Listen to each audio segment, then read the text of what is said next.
अस्सलाम वालेकुम दोस्तों, मैं हूं साजिद इकबाल और आपको खुशामदीद कहता हूं परफेक्ट क्योर उर्दू में। आज भी एक नई और ज़बरदस्त सी रेमेडी के साथ आपकी खिदमत में हाजिर हैं।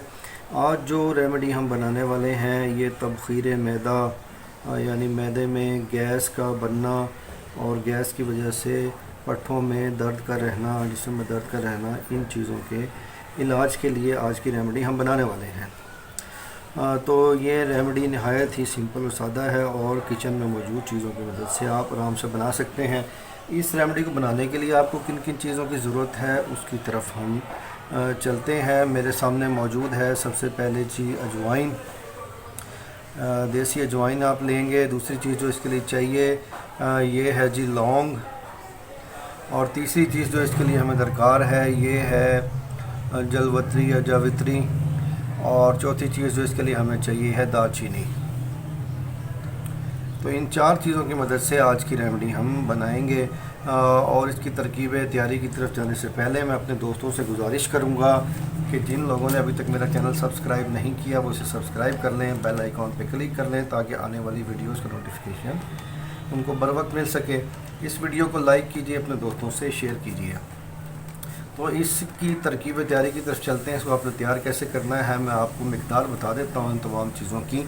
आपने लेना है जी 10 ग्राम लौंग, 10 ग्राम आप लेंगे लौंग, 10 ग्राम आप लेंगे अजवाइन, 10 ग्राम लौंग, 10 ग्राम अजवाइन, 20 ग्राम आप लेंगे जलवित्री, और 30 ग्राम आप लेंगे दालचीनी, 10 ग्राम आप लेंगे, दोबारा से बता रहा हूँ आपको, 10 ग्राम आप लेंगे देसी अजवाइन, 10 ग्राम आप लेंगे लौंग, 20 ग्राम आप लेंगे जावित्री, 30 ग्राम आप लेंगे दालचीनी का पाउडर। 10, 10, 20 और 30 ग्राम आपने इन चीज़ों को लेके ग्राइंडर में डालकर ग्राइंड कर लेना है और इसका एक अच्छा सा सफ़ूफ तैयार कर लेना, जैसे ही मैंने करके रखा हुआ है आपको दिखाने के लिए।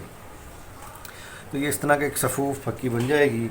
अब आपने इसको इस्तेमाल कैसे करना है, इसके इस्तेमाल की तरफ चलते हैं। आपने ये जो टीस्पून होता है ये हाफ़ से थोड़ा सा कम, हाफ़ टी स्पून आपने इसका लेना है।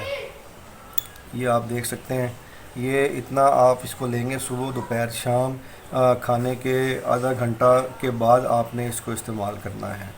खाने के आधा घंटा के बाद आपने सुबह दोपहर और शाम इसका हाफ़ से भी थोड़ा सा कम टीस्पून इसका इस्तेमाल करना है। 2 चने के दाने के बराबर आप समझ लें। इस रेमेडी को वो लोग इस्तेमाल करेंगे जिनका मिजाज बलगमी हो, बादी हो, पेशाब सफ़ेद आता हो, और वो लोग तमाम ठंडी अशिया से परहेज़ करेंगे। तो इसके इस्तेमाल से आपकी रीह बिल्कुल ख़त्म हो जाएगी, बादी और गैस आपके मैदे से निकल जाएगी, और दर्दें आपकी जो गैस की वजह से होती हैं रियाही दर्द, वो बिल्कुल ठीक हो जाएगी। तो मैं ये उम्मीद करता हूँ आज की रेमेडी आपको पसंद आई होगी। तो मिलते हैं नेक्स्ट वीडियो में एक और अच्छी सी रेमेडी के साथ। अस्सलाम वालेकुम।